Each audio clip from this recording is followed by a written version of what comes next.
오늘은 벼랑 끝에서 구한 기도라는 제목으로 하나님의 말씀을 나누고자 합니다. 살아가면서 한 번 이상은 이런 심정으로 기도를 해보신 적이 있을 것 같은데요. 물론 오늘 말씀이 우리가 어떻게 기도해야 되는지, 어려울 때 어떻게 기도해야 되는지 다 말해주는 건 아니지만, 인생의 위기 앞에서 우리가 어떻게 반응해야 하는지에 대해서 이 히스기야를 통해서 잘 알 수 있게 하는 본문인 것 같습니다. 지난 35장까지는요 이전에 열방 심판에 대한 이야기가 쭉 나오고, 또 이제 북이스라엘처럼 유다도 심판을 받을 것이다 라는 내용. 그러나 심판 후에는 회복이 있을 것인데, 그 회복은 전적으로 새롭고 또 영원한 회복이 될 거라는 것을 말씀하고 있었습니다. 그래서 마지막에 회복될 하나님 나라에 대한 큰 그림을 계속 그려왔죠. 그리고 이제 36장부터 39장까지는요 다시 이 이사야 자신의 시대, 당시의 히스기야 왕 이야기를 해주고 있습니다. 무려 4장에 걸쳐서 히스기야를 다루고 있는 것이죠. 그렇다는 것은 히스기야가 그만큼 중요한 인물이라는 것을 말해주고 있는 것입니다.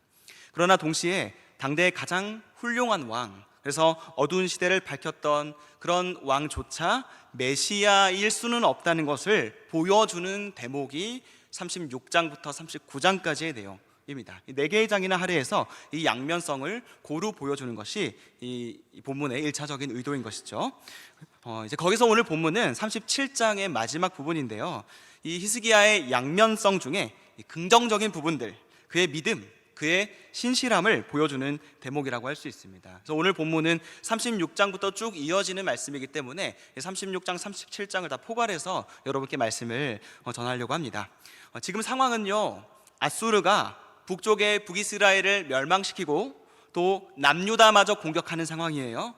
이미 남유다도 수십 개의 성읍이 이미 점령당한 상태입니다. 이제 수도 예루살렘마저 위태로운 지경에 놓여 있었던 거죠. 아수르 왕 사네립은 이 사령관 랍사게를 보내서 공개적으로 하나님의 이름을 모욕하고 히스기야도 모욕했습니다. 백성들을 두려워 떨게 했습니다. 이 상황에서 히스기야가 먼저 하나님께 기도를 하게 되죠. 그리고 잠시 후에 아수르 왕이 물러가는 듯 보였습니다. 그렇지만 아수르 왕이 완전히 돌아간 것은 아니었고요, 본토에 다른 나라가 침략해서 그거 처리하러 잠시 가는 거였습니다. 아수르 왕 사네립은 떠나면서 이 협박성 편지를 보내서 히스기야를 다시 위축을 시키게 돼요. 그래서 이 히스기야는 다시 하나님께 기도로 나아갔고, 하나님은 사네립과 이 아수르를 반드시 심판하실 것이다 라고 약속을 하시죠. 근데 이제 오늘 본문 이 30절 이하에 보면은 하나님의 심판이 있긴 하지만 그때까지 3년은 고난이 계속될 것이다 라고 얘기를 하고 있고요, 그러나 그 예고가 마침내는 아수르 군사 18만 5천 명의 군사가 하룻밤 만에 진멸이 되는 그런 엄청난 기적으로 이뤄지게 됩니다. 이 이야기를 보면서요, 벼랑 끝에 놓였던 유다의 상황 가운데 히스기야가 진정 무엇을 위기라고 생각했는지, 그리고 그 위기 때에 기도로 나아가면서 하나님께 어떻게 반응했는지를 살펴봤으면 좋겠습니다. 히스기야는 유다 나라를 계속해서 거룩하게 개혁을 해나갈 만큼 그 나라의 불순종과 반역과 우상 숭배가 만연했다는 것을 알고 있었습니다. 아수르가 쳐들어온 것 자체, 그 강대국이 쳐들어와서 우리를 멸망시키려고 하는 것, 그것 자체가 위기이긴 하지만 히스기야는 그보다 더 하나님의 영광과 또 하나님의 관계를 먼저 생각했다는 것에 주목할 필요가 있는 것이죠. 우리도 삶의 어려움이 찾아오면요 기도합니다. 그러나 그때 과연 우리가 무엇을 위해서, 어떤 내용을, 어떤 태도로 구하는지를 보면 그 사람이 자신이 당면한 위기와 문제를 뭐라고 인식하고 있는지를 알게 되는 것이죠. 첫 번째로 생각할 것은 이 위기 상황 가운데 이 히스기야는 하나님께 제일 먼저 나아가고 또 오직 하나님만을 의지하며 기도했다는 것입니다.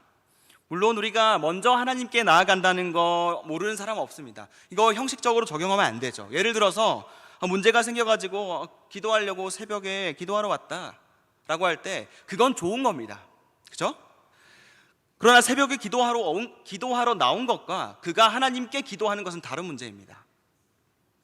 문제 해결에 급급해서 뭐라도 하고 보자 하는 심정은 인간적으로는 충분히 이해가 되는 것이죠. 그러나 정말로 하나님께 나아가야지, 그렇지 않고 새벽에 기도 자리에 나온 정성을 봐서라도 하나님이 내 문제 해결해 주셔야지, 그런 심리로 기도라는 수단을 내 마음대로 이용하려 든다면, 그런 걸 두고 난 그래도 문제를 두고 제일 먼저 하나님께 나아간 거야 라고 말하는 것은 온당치 않다는 것이죠. 형식적인 것입니다. 그것도.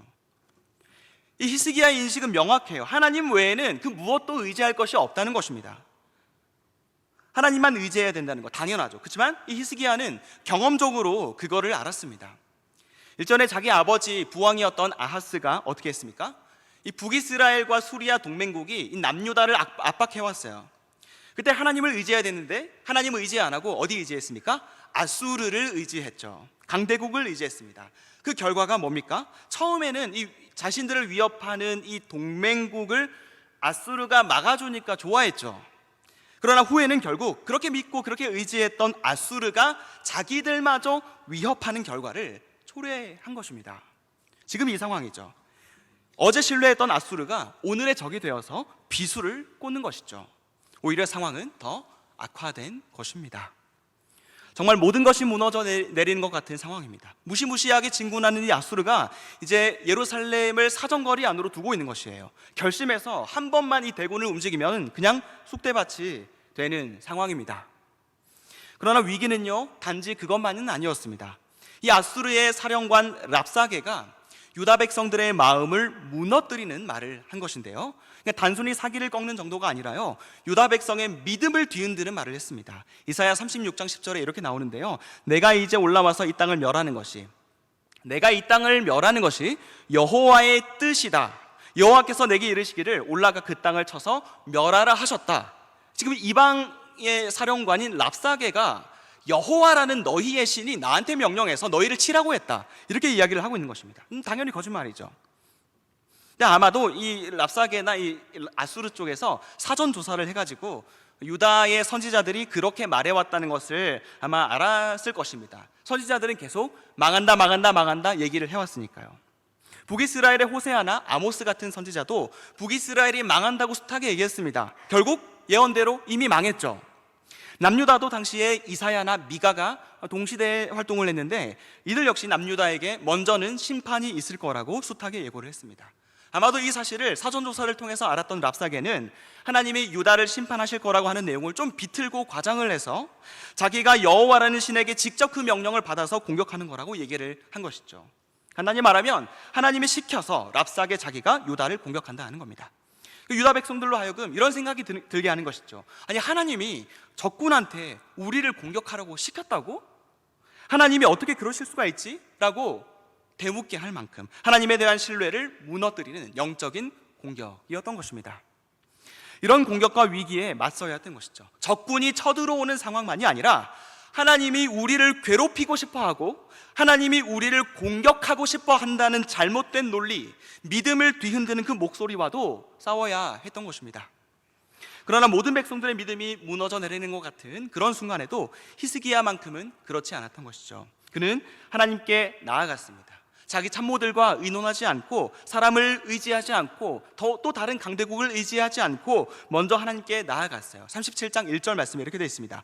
히스기야 왕이 듣고 자기의 옷을 찢고 굵은 베옷을 입고 여호와의 전으로 갔다고 합니다. 어떠한 사람도 어떤 인간의 지혜도 어떤 방법도 책략도 의존하지 않았어요. 하나님을 최우선에 뒀고 하나님만을 소망으로 삼고 하나님께만 나아갔다라는 것입니다.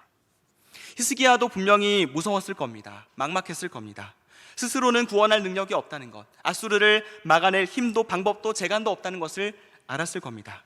그럼에도 히스기야에게서 한 가지 볼 수 있는 것은 그 문제를, 자신도 해결할 수 없는 그 크나큰 문제를 너무 의식하는 것처럼 보이지는 않는다는 것입니다. 거기에 함몰되지 않아요. 옷을 찢고 굵은 베옷을 입고 슬퍼하고 마음 아파하지만 그것은 하나님 앞에서 자신과 나라를 돌아보며 회개하며 하게 된 행동이지 적군을 지나치게 의식하면서 그런 게 아니라는 것입니다. 하나님을 더 강하게 의식하는 것이죠. 그러한 상황이 있게 만드는, 그런 상황이 있게끔 된 연유가 무엇인가? 바로 하나님 앞에서 우리의 죄가 크기 때문이다. 그래서 이 큰 죄를 다루시는 하나님의 방식이 이것이 아닌가라고 생각하면서 하나님을 의식하면서 그는 기도로 나아갔다는 것입니다. 하나님만이 소망이라는 사실을 알고 그분께 집중하며 나아가니까 절망밖에 없는 자신과 또 자기 나라의 형편을 진솔하고 정직하게 고백할 수밖에 없었던 것이죠. 하나님을 의식한 것입니다. 기도하는 히스기야가 하나님을 강하게 의식하고 있다는 것을 보여주는 것 중에 하나가 바로 하나님의 말씀을 받아 전하는 선지자 이 이사야한테 기도를 부탁하며 먼저 나아간 것이었어요. 이사야가 하나님의 말씀을 결국엔 전해주게 되죠. 그러니까 우리는 기도라고 이름하는 그 일을 하면서도 마치 명상가들처럼 그저 조용한 자리에 앉아가지고 여러 가지 문제를 해결할 수 있는 가능성들을 상상하고 검토하고 앉아있을 때도 많습니다. 하나님은 기도의 자리에 부르실 때에 우리를 그렇게 공상가처럼 있지도 않은 해결 가능성을 궁리나하라고 그 자리에 부르신 것이 아닙니다. 우리는 무엇이 가장 가능성이 있을지 혼자 타진하고 혼자 계산해보라고 부름받은 것이 아니라 하나님의 가장 확실한 말씀, 그 약속의 말씀을 신뢰하는 자리로 나아가라고. 그래서 히스기야가 선지자에게로 나아갔죠. 말씀 있는 자리로 말입니다. 기도의 자리에 바로 그렇게 부름을 받아 나아가야 한다는 것이죠. 그것이 하나님을 가장 먼저 찾고 오직 하나님만 찾는다는 것의 의미입니다. 하나님만을 찾는다면 하나님의 말씀에 집중하게 될 것입니다. 약속의 말씀만이 가장 확실한 대안이라는 사실을 여실히 깨닫고 날마다 그렇게 나아가는 것이죠. 나아갈 때 어떻게 나아갔습니까? 옷을 찢고 굵은 베옷을 입고 나아갔어요. 쇼하는 게 아니에요. 물론 현실의 막막함 때문에 그랬기도 했습니다. 그렇지만 단순히 괴로워서만도 아니었습니다. 그래도 히스기야는요, 말씀드렸다시피 영적으로 깨어있는 사람이었어요. 지금 벌어지는 그 일들이 유다가 저질러온 죄악과 무관하지 않다는 것을 그는 알았던 것이죠. 물론 우리는 이걸 이제 일반화시키면 안 됩니다. 다 문제가 생기면 하나님이 나한테 내 죄 때문에 해코지 하신다 이렇게 생각하면 안 돼요. 그렇지는 않습니다. 그런데 이 문제는 달랐다는 거죠. 히스기야는 남유다의 어두운 영적 현실을 바꿔보려고 계속해서 노력했던 경건한 왕이었습니다. 그런 그가 하나님의 말씀을 모를 리가 없죠. 하나님의 율법을 모를 리가 없습니다. 몰랐다면 돌이키지 못했을 거예요. 알았을 겁니다. 언약의 말씀에 나오는 순종할 때 주어지는 복과 또 불순종할 때 주어지는 징계가 어떤 것인지 그는 모르지 않았습니다. 그러니까 지금 벌어지는 이 일들은 바로 율법의 경고나 또 선지자들의 경고와 맥을 같이 한다는 것입니다. 그러니까 곧 죄로 인해서 내리신 징계라는 사실을 볼 수 있고 판별할 수 있고 알아볼 수 있는 눈이 그에게는 있었던 것이죠. 그래서 그는 하나님께 회개하며 나갑니다.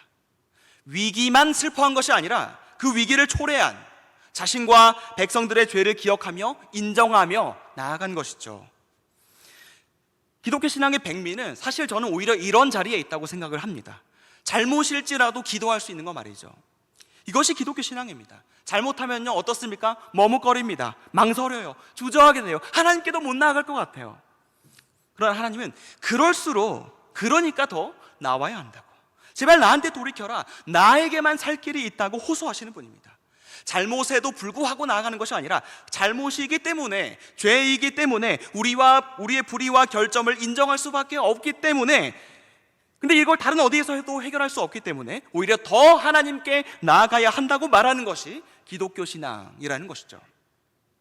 하나님의 징계로 인해서 상황이 벼랑 끝으로 몰렸을 때, 그리고 내 믿음도 벼랑 끝으로 몰린 것 같을 때 그렇게 고뇌하며 슬퍼하며 회개하며 나아가는 것입니다. 이런 기도가 우리에게 필요하다는 것이죠. 누가 기도의 사람입니까? 누가 자신을 기도의 사람이라고 말할 수 있습니까? 많은 사람들은 어떤 체험을 해봤다는 것 자체로 기도를 논하려고 합니다. 물론 그것은 너무나도 소중한 것입니다.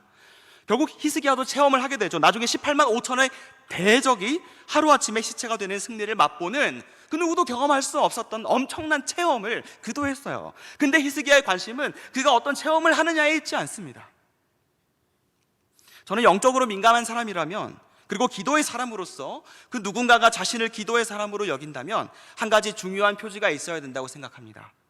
바로 그 사람이 하나님의 징계를 아는 사람인가 하는 것입니다.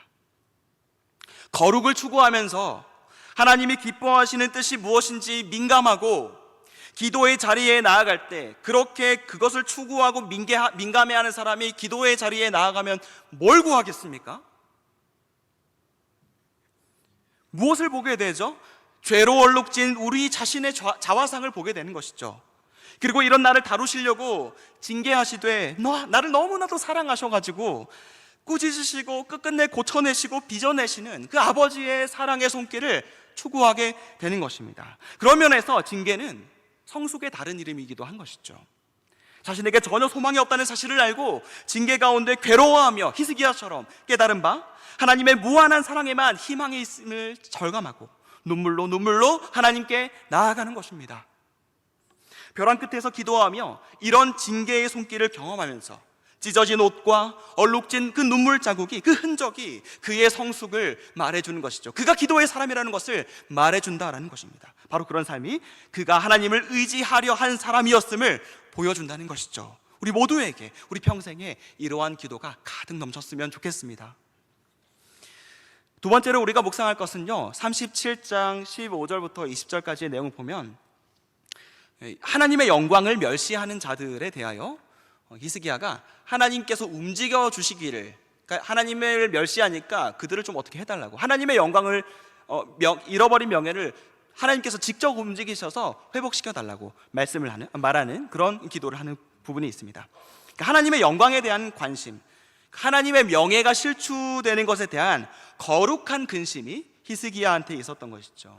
우리는 자칫 이렇게 기도하는 것을요, 되게 속편한 기도라고 잘못 생각하기 쉬워요. 이런 거죠. 그래도 저 사람은 문제가 그렇게 크지 않으니까 하나님 영광 운운하지야. 막상 진짜 감당할 수 없는 고난 닥쳐봐라. 영광 나오나? 하나님 영광이 어디 있냐? 그냥 살려달라고 빌기나 하지. 이러면서 하나님의 영광을 위해서 기도하는 것이 마치 그저 영적인 상아탑이나 쌓는, 그래도 견딜만 하니까 저렇게 태연하게 초연하게 기도하는 것이다 라고 비아냥되는 그런 모습밖에 되지 않는 것입니다.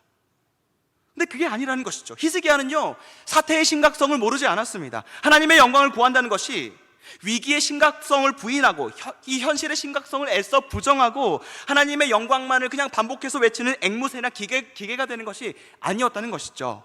누구보다 그도 현실을 잘 알았어요. 아수르 군사의 숫자, 그들의 전투력, 그들의 전투 전적, 그리고 예루살렘을 삼켜버리려고 하는 그들의 의지와 그들의 사기, 누구보다 왕이었던 히스기야가 가장 상세하게 보고받고 현실을 알고 있었습니다. 우리는 문제가 클수록요, 문제의 심각성을 두고만 기도하기가 쉬워요. 그러나 히스기야는 달랐다는 것이죠. 36장부터 계속되는 이 아수르의 사령관 이 랍사게의 말을 보면요, 그가 얼마나 교만한지 몰라요. 하나님을 얼마나 만홀히 여기는지 보입니다. 36장 4절을 보면요, 이 랍사게가 이렇게 얘기해요. 자기 주군에 대해서, 자기 주군인 아수르 왕 산헤립에 대해서는 대왕님이다라고 얘기해요. 4절에 36장.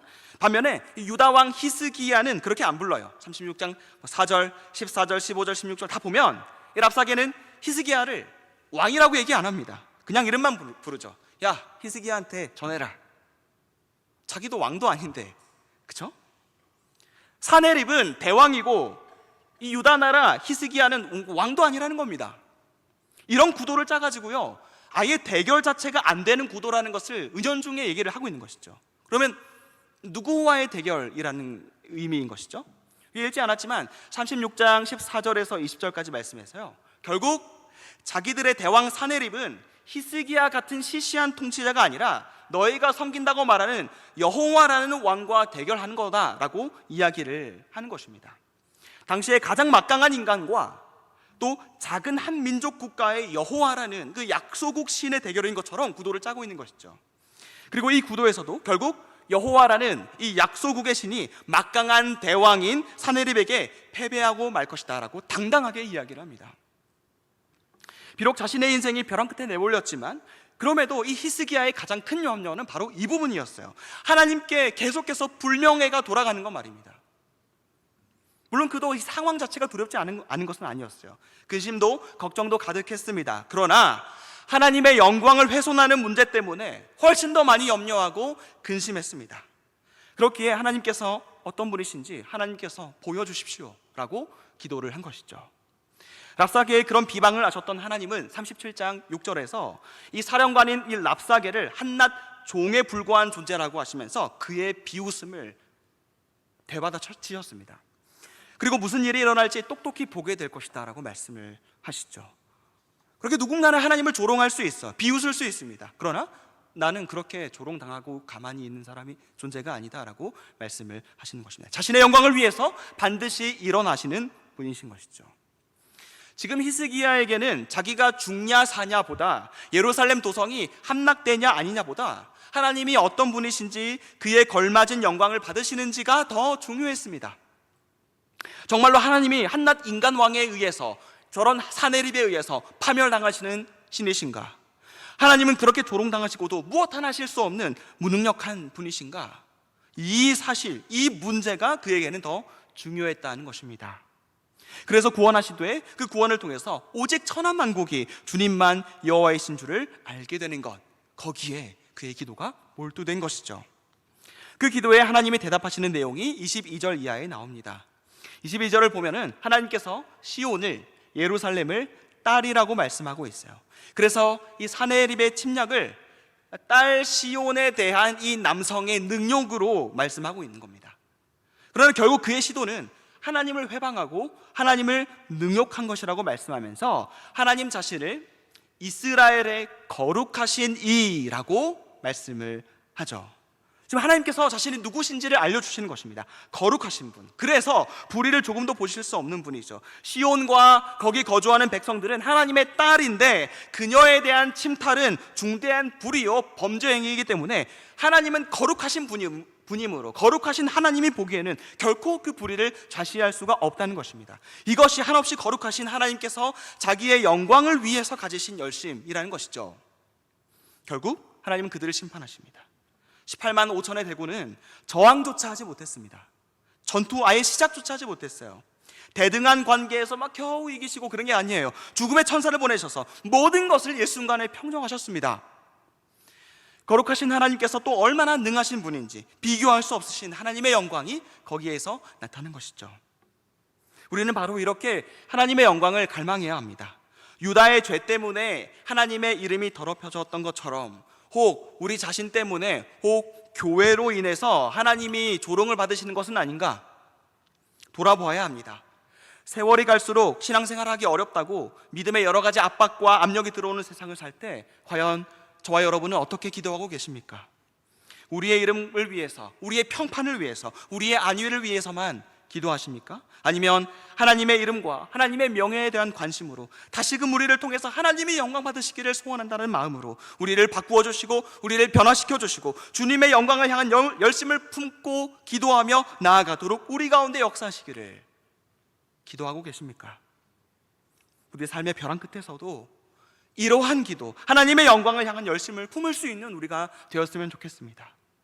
결국 유다의 이 죄와 연약함도, 그리고 아수르의 오만함과 교만함도, 그 모든 약하고 악한 것들, 그 모든 것조차 하나님의 영광이 더 찬란하게 드러나게 하시는 하나님의 놀라운 그런 역사를 보면서 우리는 이와 같이 아무것도 할 수 없는 상황 가운데에서 우리의 무력함과 우리의 나약함을 통해서 자신의 빛나는 영광을 나타내실 그 하나님을 기대하는, 또 그렇게 기대하기 때문에 그 하나님의 영광을 바라며 간구하는 우리가 되기를 원합니다.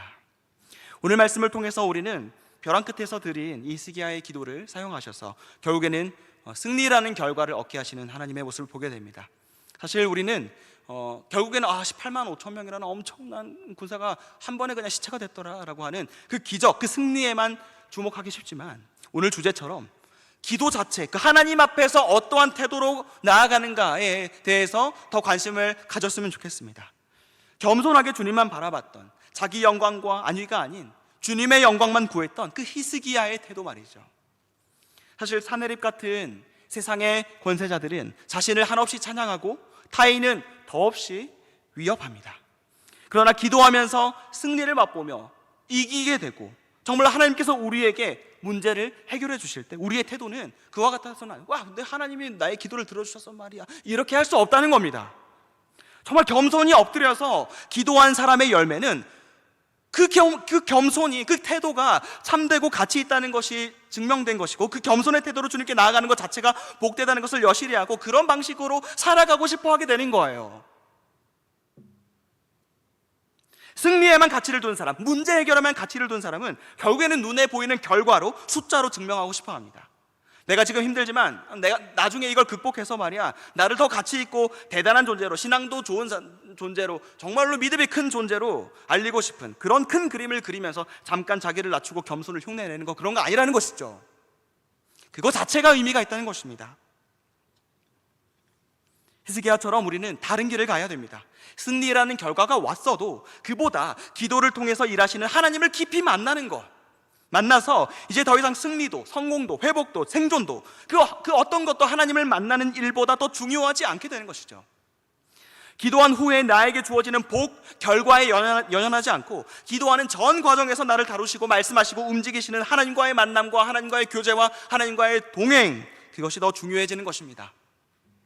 히스기야의 기도는 우리가 인생의 벼랑 끝에 다다른다 할지라도 벼랑 끝에서 구출받는 것보다 벼랑 끝에서조차 하나님을 만나는 것, 그것 자체가 더 소중하다는 것을 보여준 본이 되는 것입니다. 그런 점에서 우리가 하는 많은 것들, 좋은 것이라고 말하는 것들, 열매라고 말하는 것들, 우리의 사역도, 승리도, 결과도, 열매도 다 빙산의 일각이 되어야 합니다. 우리는 그런 것들을 부풀려서 자랑하고 싶어요. 그렇지만 그것은 빙산의 일각이 되어야 합니다. 바다 위에 고개를 내민 작은 얼음 조각인 것이죠. 그러면 그것을 지탱하고 있는 바다 밑에 떠받치는 더 큰 얼음이 무엇입니까? 바로 하나님께 더 깊이 나아가는 것입니다. 하나님의 영광을 구하는 것입니다. 기도하면서 바로 그렇게 나아가야 한다는 것이죠. 하나님의 얼굴을 구해야 됩니다. 벼랑에 내몰리는 상황보다 하나님의 얼굴을 배울 수 없다는 그 상황, 하나님을 만날 수 없는 그 상황 때문에 살 수 없겠다 고 외치며 주님께 나아가는, 주님을 만나지 않고는 견딜 수 없다 고백하며 나아가는 우리가 되기를 원합니다. 그래서 물론 위기는 두려울 수 있지만 그 위기를 두려워하기보다 기도하지 않는 자신을 두려워하십시오. 기도의 사람이 되지 않는 것을 두려워하는 것, 나의 삶에서 기도가 멈추는 것, 하나님의 영광을 구하지 않는 것을 더 두려워하는 우리가 될 수 있기를 바랍니다. 벼랑 끝을 두려워하는 것보다 하나님의 얼굴을 구하지 않는 자신의 모습을 두려워하며 다시 한번 주님의 영광을, 주님의 얼굴을 구하는 저희가 되기를 원합니다. 바로 그 한 사람이 오늘 우리 각자가 되기를 소원하는 마음을 허락해 주시기를 주님의 이름으로 축원합니다. 기도하겠습니다.